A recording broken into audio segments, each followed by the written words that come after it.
श्री गणेशाय नमः। अर्गलास्तोत्रम्। ओम अस्य श्री अर्गलास्तोत्रमन्त्रस्य विष्णुर्ऋषिः अनुष्टुप् छन्दः।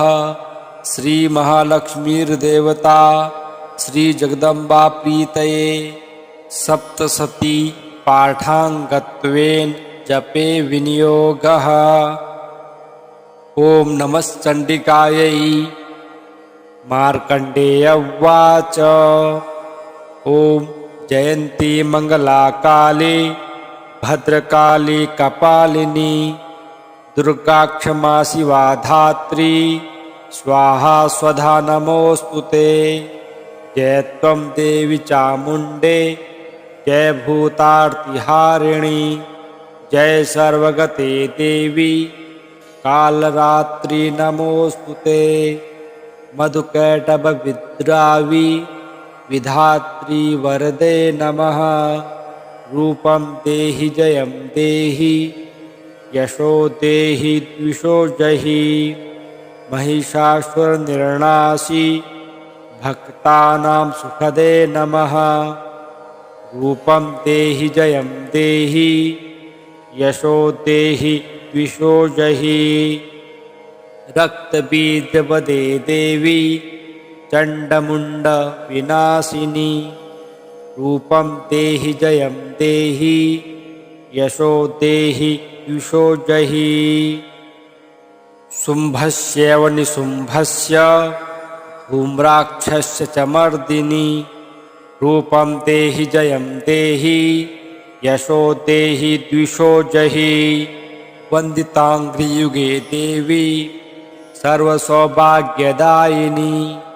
रूपं देहि जयं देहि यशो देहि द्विषो जहि। अचिन्त्यरूपचरिते सर्वशत्रु विनाशिनी। रूपं देहि जयं देहि यशो देहि द्विषो जहि। न तेभ्यः सर्वदा भक्त्या चण्डिके दुरितापहे। रूपं देहि जयं देहि यशो देहि द्विषो जहि।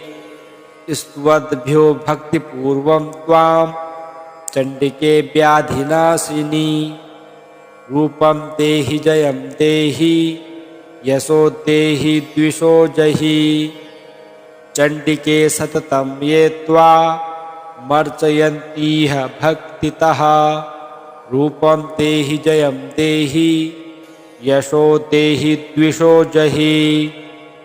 देहि सौभाग्यमारोग्यं देहि मे परमं सुखं। रूपं देहि जयं देहि यशो देहि द्विषो जहि। विदेहि द्विषतां नाशं विदेहि बलमुच्चकैः। रूपं देहि जयं देहि यशो देहि द्विषो जहि। विदेहि देवि कल्याणं विदेहि परमां श्रियं।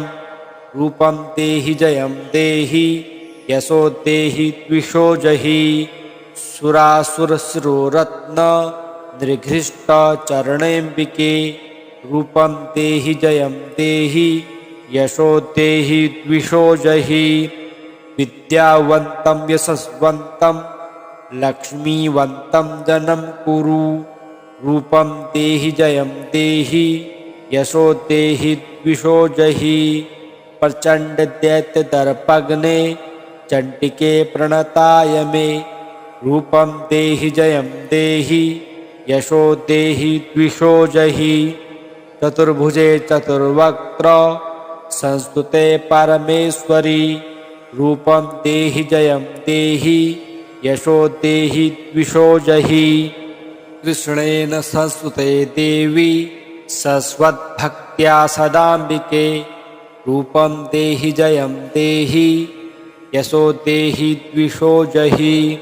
हिमाचलसुतानाथ संस्तुते परमेश्वरी। रूपं देहि जयं देहि यशो देहि द्विषो जहि। इंद्राणीपति सद्भाव पूजिते परमेश्वरी। रूपं देहि जयं देहि यशो देहि द्विषो जहि। देवी प्रचंड दौर्दंड दैत्य दर्प विनाशिनी। रूपं देहि जयं देहि यशो देहि द्विषो जहि। देवी भक्त जनोद्दाम दत्तानन्दोदयेऽम्बिके। रूपं देहि जयं देहि यशो देहि द्विषो जहि। पत्नीं मनोरमां देहि मनोवृत्तानुसारिणीं। तारिणीं दुर्गसंसार सागरस्य कुलोद्भवाम्। इदं स्तोत्रं पठित्वा तु महास्तोत्रं पठेन्नरः स तु सप्तशती संख्या वरमाप्नोति सम्पदाम्। ॐ नमश्चण्डिकायै। मार्कण्डेय उवाच। ॐ जयन्ती मङ्गला काली भद्रकाली कपालिनी दुर्गा क्षमा शिवा धात्री स्वाहा स्वधा नमोऽस्तुते। जय त्वं देवी चामुण्डे जय भूतार्तिहारिणी जय सर्वगते देवी कालरात्रि नमोऽस्तुते। मधुकैटभविद्रावी विधात्री वरदे नमः। रूपं देहि जयं देहि यशो देहि द्विषो जहि। महिषासुरनिर्णासी भक्तानां सुखदे नमः। रूपं देहि जयं देहि यशो देहि द्विषो जहि। रक्तबीजवदे देवी चण्डमुण्ड विनाशिनी। रूपं देहि जयं देहि यशो देहि द्विषो जहि। शुम्भस्यैव निशुम्भस्य धूम्राक्षस्य च मर्दिनी। रूपं देहि जयं देहि यशो देहि द्विषो जहि। वन्दिताङ्घ्रियुगे देवी सर्वसौभाग्यदायिनी। रूपं देहि जयं देहि यशो देहि द्विषो जहि। अचिन्त्यरूपचरिते सर्वशत्रु विनाशिनी। रूपं देहि जयं देहि यशो देहि द्विषो जहि। न तेभ्यः सर्वदा भक्त्या चण्डिके दुरितापहे। रूपं देहि जयं देहि यशो देहि द्विषो जहि। स्तुवद्भ्यो भक्तिपूर्वं त्वां चण्डिके व्याधिनाशिनी। रूपं देहि जयं देहि यशो देहि द्विषो जहि। चण्डिके सततं ये त्वा मर्चयन्तीह भक्तितः। रूपं देहि जयं देहि यशो देहि द्विषो जहि। देहि सौभाग्यमारोग्यं देहि मे परमं सुखं। रूपं देहि जयं देहि यशो देहि द्विषो जहि। विदेहि द्विषतां नाशं विदेहि बलमुच्चकैः। रूपं देहि जयं देहि यशो देहि द्विषो जहि। विदेहि देवि कल्याणं विदेहि परमां श्रियं। रूपं देहि जयं देहि यशो देहि द्विषो जहि। सुरासुरशिरोरत्न निर्घृष्ट चरणेऽम्बिके। रूपं देहि जयं देहि यशो देहि द्विषो जहि।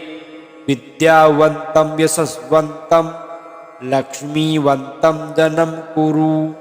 रूपं देहि जयं देहि यशो देहि द्विषो जहि।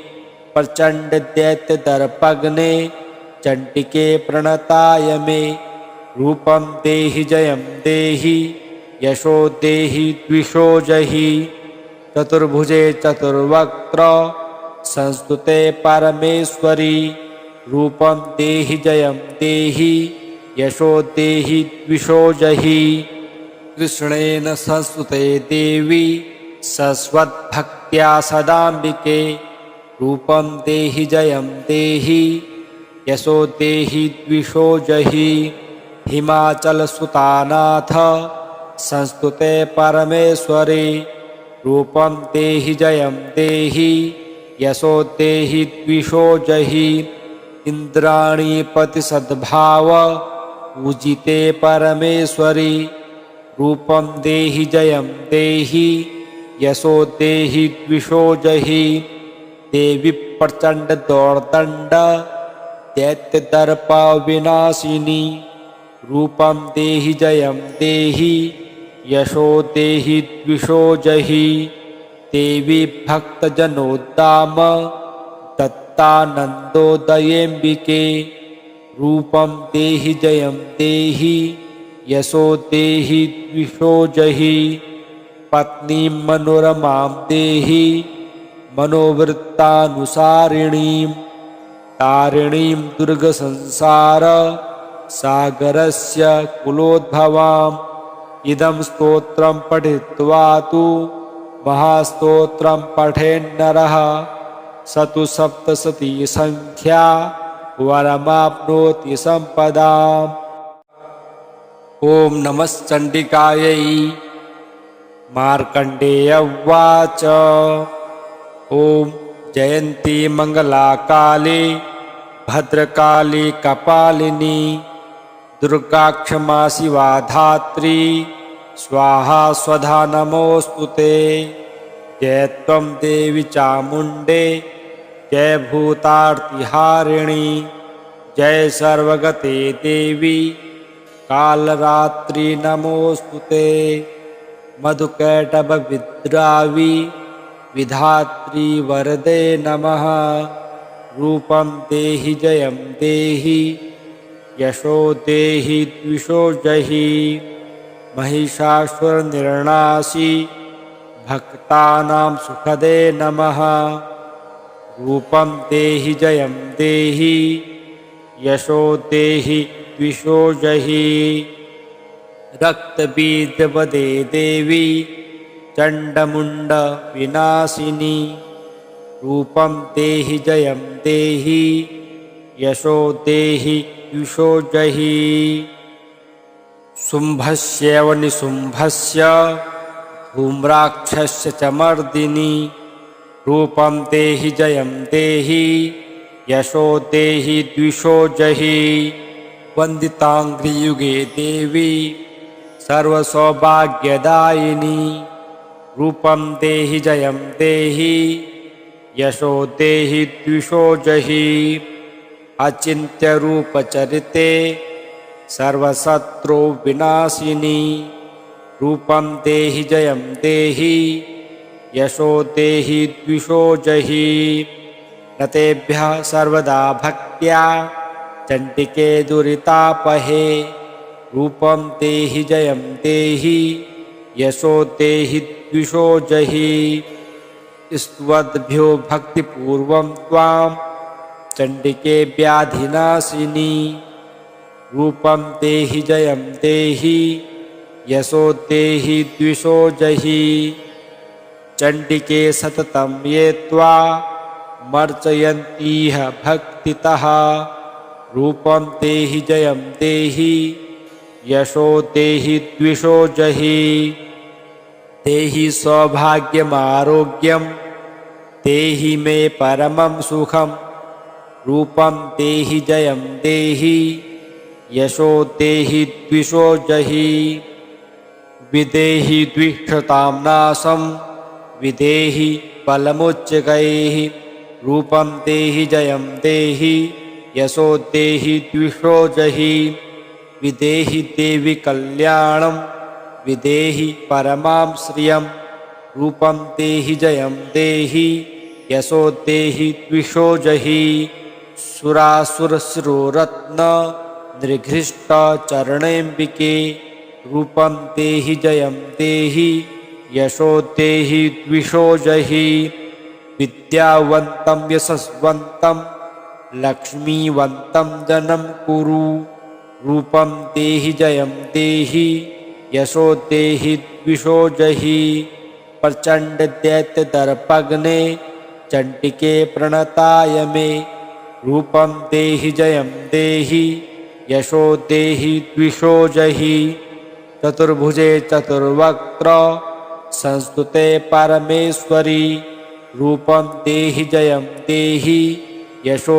देहि द्विषो जहि कृष्णेन संस्तुते देवी सस्वद्भक्त्या सदाम्बिके रूपं देहि जयं देहि यशो देहि द्विषो जहि हिमाचलसुतानाथ संस्तुते परमेश्वरी रूपं देहि जयं देहि यशो देहि द्विषो जहि इंद्राणीपति सद्भाव पूजिते परमेश्वरी रूपं देहि जयं देहि यशो देहि द्विषो जहि देवी प्रचंड दौर्दंड दैत्य दर्प विनाशिनी रूपं देहि जयं देहि यशो देहि द्विषो जहि देवी भक्तजनोद्दाम दत्तानन्दोदयेऽम्बिके रूपं देहि जयं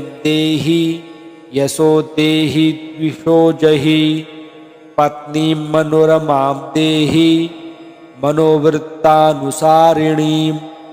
तारिणीं दुर्गसंसार सागरस्य कुलोद्भवाम् इदं स्तोत्रं पठित्वा तु महास्तोत्रं पठेन्नरः स तु सप्तशती संख्या वरमाप्नोति संपदाम्।